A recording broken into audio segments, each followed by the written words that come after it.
හයි ඉතින් කොහොමද කට්ටිය ඉතින් අදත් වෙනද වගේම වැඩ පටාන් අරගෙන කරගෙන යන ගමන් ඉන්නේ පළවෙනි හයරකට ඇවිල්ලින් අද දවසේ ඉතින් බලමු කොහොමද අද වැඩ කටයුතු වෙන්න කියලා. ඉතින් අපිට බුකින් එකක් ඇවිල්ලා තියෙන්නේ යැන්ගෝ වලින් මේ විදිහට අපි ඩෙස්ටිනේෂන් එකට ඇවිල්ලා ඉන්නේ කස්ටමර්ගේ විලා නම්බර් 8 ඉතින් ඔකට ඇවිල්ලා ඉන්නේ. දැන් ඉතින් එනකම් බලාන ඉන්න තමා තියෙන්නේ චුට්ටක් පරක් වුණොත් කෝල්ල දෙනවා සෑන්ඩ රස්නය එලිය මේ එලාවේ 39යි. ඉතින් අද පළවෙනි ට්‍රිප් එක මාවේ සිටියකට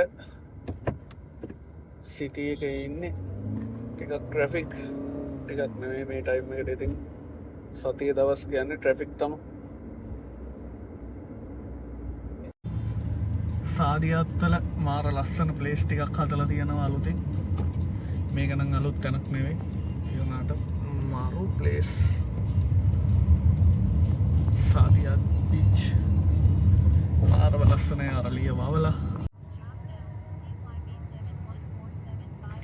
ඉතින් ඇවිල්ලාම ඉන්නේ මාරම ලස්සන ප්ලේස් එකකට සාධියත්තල.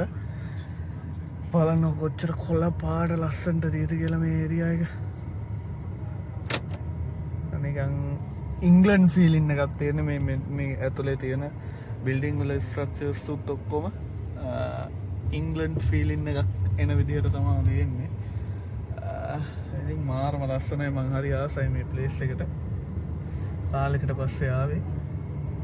පේනවනේ බිල්ඩින්ග්ස් එක කොහොම අපාර්ට්මන්ට් තියෙන්නේ. මාරම ලස්සනයි විලා ටිකත්. මෙහෙට තමා අද දෙවනි ට්‍රිප් එක ආවේ.